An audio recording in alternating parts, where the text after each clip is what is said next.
नमस्कार मित्रांनो, मी प्राध्यापक जयंत वासनी आणि आपण भूगोल विषयातील BA सेकंड इयर या वर्गाकरता आपल्याला जो अत्यंत महत्त्वाचा पेपर दिलेला आहे तो म्हणजे भौगोलिक माहिती प्रणाली, ज्याला आपण GIS जिओग्राफिकल इन्फॉर्मेशन सिस्टीम या नावाने आपण ओळखतो. आणि या पॉईंटमध्ये आजच्या लेक्चरमध्ये आपण या भौगोलिक माहिती प्रणालीच्या संबंधित एक जे कालपासून जो आपण अत्यंत महत्त्वाचा पॉईंट सुरू केलेला आहे त्या पॉईंटला आपण बघत आहोत. तर या GIS सॉफ्टवेअर जे आहे हे GIS सॉफ्टवेअर आपल्या भूगोल विषयातील जे वेगवेगळे म्हणजे आपले शाखा आहेत त्या प्रत्येक शाखेमध्ये या GIS सॉफ्टवेअरचा आपल्याला त्याचा डेटा जो आहे हा डेटा आपल्याला संकलित करून त्या आधारावरती आपल्याला ती माहिती पोहोचवणे, त्या तयार करणे, नकाशे तयार करणे, ग्राफ तयार करणे, टेबल तयार करणे. तर ह्या सगळ्या अनेक कामासाठी या वेगवेगळ्या घटकासाठी आपण या GISचा अभ्यास या सेकंड इयरसाठी करत आहोत. तर कालच्या लेक्चरमध्ये आपण बघतो की या ठिकाणी या GIS सॉफ्टवेअरमध्ये ज्या आपल्याला दोन प्रकारची जी माहिती आहे ही माहिती आपल्याला या ठिकाणी अत्यंत आवश्यकता आहे. ज्यामध्ये अवकाशीय स्पॅशियल डेटा, ज्यामध्ये आपण बघतो की यामध्ये कॅमेरा असेल, सॅटेलाईट असेल, त्यानंतर GPS सिस्टीम असेल, एरियल फोटोग्राफी असेल, नकाशा असेल आणि ड्रोन वगैरे असेल. तर यांच्याद्वारे जो काही डेटा असेल तो डेटासुद्धा आपल्याला या GIS सॉफ्टवेअरमध्ये वापरता येते. त्याचप्रमाणे दुसरं आहे नॉन स्पेशल म्हणजे गुणविशेष. तर याद्वारे सुद्धा माहिती आपल्याला या GISमध्ये सॉफ्टवेअरमध्ये वापरता येते.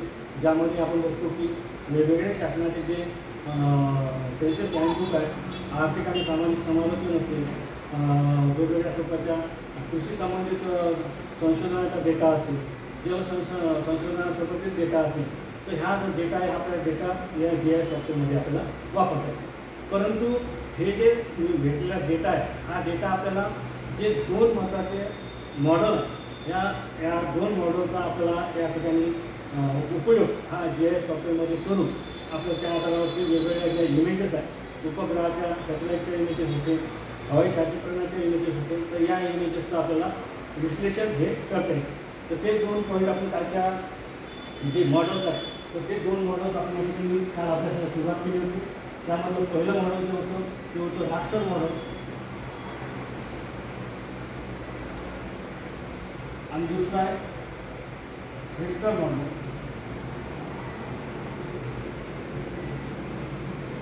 तर मित्रांनो, रास्टर मॉडेल म्हणजे जाळी सदृश्य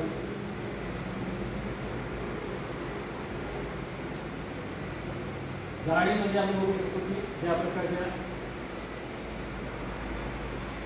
जाळी सदृश्य. तर कालच्या लेक्चरमध्ये आपण बघितलं की याला रास्टर मॉडेल म्हणजे काय.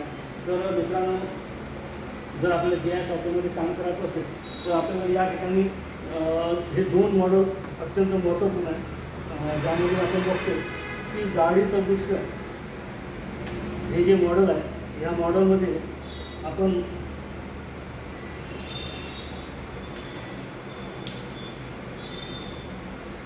आपल्याला यामध्ये ज्या उपग्रहाच्या इमेजेस असतात या आपण बघतो की प्रत्येक देशाने जे आपले उपग्रह जे आहेत हे आकाशामध्ये सोडलेले आहे. अर्थच्या जे रोटेशन आहे त्या रोटेशनमध्ये आपलं ते फिरताना आपल्याला दिसून होते. आणि त्या ज्या उपग्रह प्रत्येक क्षणाला पृथ्वीमधील जे त्यांच्यासमोर जो भौगोलिक घटक असेल तर त्या प्रत्येक भागाचा ते इमेजेस हे घेत असतात. आणि हे इमेजेस आपल्याला या वेगवेगळ्या गुगलमधल्या ज्या वेबसाईट आहे ह्या वेबसाईटद्वारे ते इमेजेस आपल्याला घेता येते. जे लँडसेट 9, लँडसेट 8, लँडसेट 7, 6, 5, 6, 4 या प्रकारचे लँडसेट इमेजेस आहेत. तो त्या इमेजेस जेव्हा आपण घेतो तर त्याचा आपण जेव्हा त्याला डेस्कटॉपमध्ये बघतो तर त्याला आपल्याला कोणत्याही प्रकारचा बोध होत नाही. परंतु ते जेव्हा इमेजेस आपण GIS मध्ये घेतो, तर GIS मध्ये घेताना त्या ठिकाणी आपल्याला त्या ज्या मॉडल GIS रास्टर मॉडलमध्ये जेव्हा आपण ते घेतो, तर त्या रास्टर मॉडलमध्ये घेतल्यानंतर ते जे प्रतिमा आहे, जे इमेज आहे, ते इमेजमध्ये प्रत्येक जो भाग आहे हा एक चेकच्या प्रकारे पिक्सलमध्ये असते. तर हा एक पिक्सल झाला, तर या पिक्सलच्या आधारावरती तो दाखवला जातो. त्यातल्या जेव्हा आपण त्याला झूम करतो तर त्या ठिकाणी प्रत्येक ठिकाणी एक पिक्सल याप्रमाणे दिसून येतो. तर या पिक्सलच्या आधारावरती म्हणजे जाळी सदृश्य स्वरूपात जे इमेजेस दाखवले जाते त्याला रास्टर मॉडेल असे म्हणतात. तर आजच्या लेक्चरमध्ये आपण बघत होतो की या ठिकाणी हे रास्टर मॉडेल हे दोन प्रकारचं त्या ठिकाणी पद्धती त्यामध्ये दिसून येते. एक साधी जाळी सदृश्य यामध्ये आपण बघू शकता की यामध्ये साधी सदृश्य जे जाळी सदृश्य आहे, साधी जाळी सांख्यिकीय प्रतिमा या कालच्या लेक्चरमध्ये या संबंधित आपण माहिती बघितली आहे. तर हे आपण बघतो की साधी जाळी सांख्यिकीय प्रतिमा हा याच्यामधला पहिला पॉईंट आहे. याद्वारे सुद्धा आपण सांख्यिकीय माहिती बघू शकतो. यामध्ये काय की हे 10 रोमध्ये असतात. हे जे शीट आहे हे मॉडल राष्ट्र मॉडलमध्ये जेव्हा आपण GIS उपग्रहाची एखादा लँडस्केप इमेज घेतो, आपण लँडस्केप इमेज घेतली आपण एखाद्या भागाची. समजा आपण आपल्याला जालना जिल्ह्याचा अभ्यास करायचा आहे आणि जालना जिल्ह्याचा अभ्यास करताना जेव्हा आपण या लॅटिट्यूड आणि लॉंगिट्यूड स्वरूपाची एक उपग्रहाद्वारे लँडस्केप 9 हे जे इमेज आपण डाउनलोड करतो आणि ते डाउनलोड केल्यानंतर जेव्हा आपण ती त्याच्यामध्ये असलेला अनेक जो डेटा आहे हा डेटा आपण या GIS सॉफ्टवेअरमध्ये साठवू शकतो. परंतु तो डेटाचं जर ॲनालिसिस करायचं असेल तर त्यासाठी पहिलं जे आहे साधे जाळी सांख्यिकीय प्रतिमान. हे प्रतिमानामध्ये काय असते की 10 रो कॉलम आणि रो असतात आणि या कॉलम आणि रोमध्ये त्या ठिकाणी 0 व्हॅल्यू असते आणि काही ठिकाणी 1 असे 10 रुपयाच्या आणि 0 म्हणजे 0 त्या ठिकाणी जेव्हा आपण या घेतलेल्या उपग्रह इमेजचा जेव्हा अभ्यास करायचा करतो आणि त्यासाठी आपला उद्देश असेल की आपल्याला या ठिकाणी जालना जिल्ह्यातील आपला सेटलमेंट या बिल्डअप एरिया आपल्याला अभ्यास करायचा आहे. तर बिल्डअप एरिया अभ्यास करताना आपल्याला आपला उद्देश आहे बिल्डअप एरिया या जालना जिल्ह्याच्या उपग्रह इमेजमध्ये शोधणे, त्याचा रिसर्च करणे. तर आपल्या शोधताना काय आहे जो 0 आहे या ठिकाणी ते मॉडेलमध्ये दाखवतात या ठिकाणी या प्रकारचा जो उद्देश आहे हा दिसून येतो. परंतु 1 हे या व्हॅल्यूमध्ये ह्या प्रकारचा उद्देश आपल्याला दिसून येतो. म्हणजे त्या ठिकाणी आपण बघतो की या प्रकारच्या जाळी प्रतिमाना अतिशय साध्या पद्धतीने अवकाशी माहिती संकलित करून सादर केली जाते. या दाखवल्या फाईलमध्ये झिरो मूल्य हे माहिती उपलब्ध नाही. यामध्ये जे झिरो आहे ते मूल्य माहिती उपलब्ध नाही, तर मूल्य 1 हे माहिती उपलब्ध आहे असे दर्शवले जाते. तर हे झाले साधे या संबंधीची माहिती मागच्या लेक्चरमध्ये आपण बघितलेली आहे, ते आपण बघू शकता. आणि आज आपण बघणारा दुसरं जे आहे वर्गीकृत केलेले सेलचे जाळी सांख्यिकीय प्रतिमा. वर्गीकृत सांख्यिकीय प्रतिमा वर्गीकृत. दुसरं कोणतं आहे एकदम साधं जाळी आणि वर्गीकृत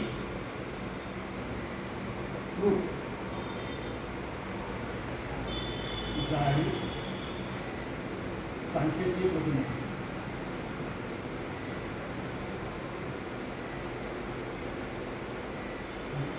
आता बघा साधेमध्ये काय होतं 0 मूल्य हे दाखवलं जातं आणि 0 मूल्यामध्ये त्या ठिकाणी त्या जी काही उद्देश आहे तो उद्देश त्या ठिकाणी उपलब्ध नाही म्हणून त्याची किंमत 0 दाखवली. वर्गीकृत जाळी सांख्यिकीय प्रतिमा म्हणजे वर्गीकृतमध्ये काय की या ठिकाणी आपण बघू शकतो की आपल्याला या ठिकाणी आपण बघतो की या पिक्चरमध्ये त्या या जाळीमध्ये आपल्याला अनेक घटक सुद्धा या ठिकाणी उपलब्ध असतात, ज्यामध्ये आपण बघतो की आपल्याला जर बघायचं या ठिकाणी आपण बघू शकतो की फॉरेस्ट एरिया असेल, वॉटर बॉडीज असेल, ॲग्रिकल्चर एरिया असेल, तर यासारख्या वेगवेगळ्या सांकेतिक मूल्याचे एकाच स्तरामध्ये साठवलेले असते. म्हणजे या आपल्याला फक्त आता यामध्ये सुद्धा आपण बघतो की वर्गीकृत जाडी सदृश्य सांख्यिकीय प्रतिमानामध्ये सुद्धा या ठिकाणी 10 स्वरूपाचे रो आणि कॉलम या ठिकाणी आपल्याला दिसून येतात. यामध्ये झिरोमध्ये मूल्य नाही, परंतु काय आहे त्या ठिकाणी कोणती घटक आहे, कोणता घटक आहे याची त्यांनी माहिती दिली जात नव्हती. परंतु यामध्ये आपण बघतो की या प्रत्येक पिक्सलमध्ये त्याची एक एक किंमत आपल्याला दिली जाते. ज्यामध्ये आपण बघू शकतो की या प्रतिमानात वनक्षेत्रासाठी 4 मूल्य, रस्त्यासाठी 1 मूल्य, कृषी क्षेत्रासाठी 3 मूल्य आणि जल क्षेत्रासाठी 2 मूल्य वापरले जाते. पहिल्या लाईनमध्ये जाडी प्रतिमान आडवे 10 व उभे 10 सेल आहेत व त्याचे कमाल मूल्य हे 4 आहे.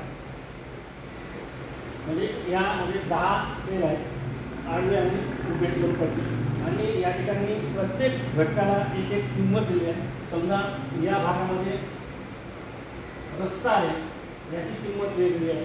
या ठिकाणी आपण बघतो की यासोबत वॉटर बॉडीज आहे, तर या वॉटर बॉडीजचं सुद्धा एक मूल्य वेगळं दिलेलं आहे.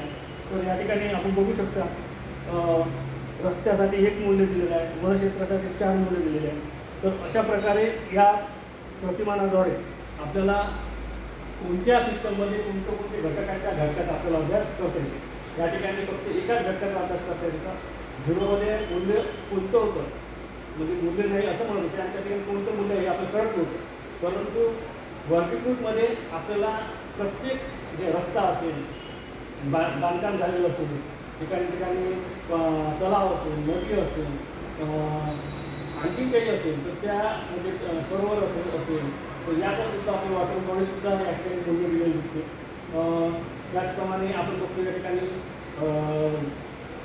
ॲग्रिकल्चर एरिया असेल, त्याकडे गॅरर एरिया असेल, फेवर एरिया असेल, तर म्हणजे कृषी वापराखाली कृषी वापरात अयोग्य जमीन यासारखे सगळे जो पॉईंट आहे हे पॉईंट यामध्ये दिलेले असतात आणि त्याचे मूल्यसुद्धा यामध्ये दिलेले असतात. त्याच्या आधारावरती आपण त्याचं ॲनालिसिस हे करू शकतो.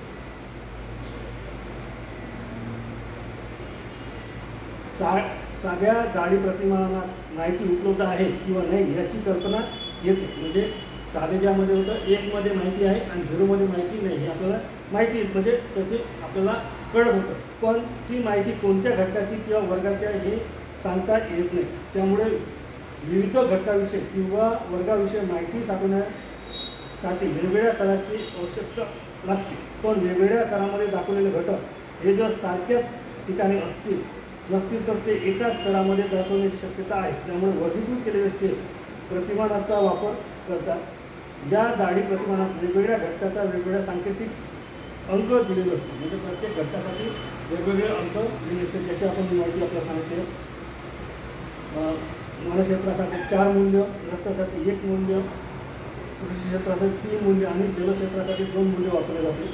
आणि यामध्ये कॉलमसुद्धा 10 कॉलममध्ये आपले हे जाते. जसं आपण झूम करून तसं याच्या पिक्सल असते, याला एक किंमत असते, याला 3 किंमत असते, त्याला लांबी रुंदी आहे, याचं क्षेत्रफळ आपल्याला टाकता येते, व्हॅल्यूज किती आहे, कोणत्या ठिकाणी कोणत्या 3च्या व्हॅल्यूमध्ये कोणतं आहे, नक्की आहे काय आहे याची सुद्धा आपण या वर्गीकृतच्या आधारावरती माहिती घेतो.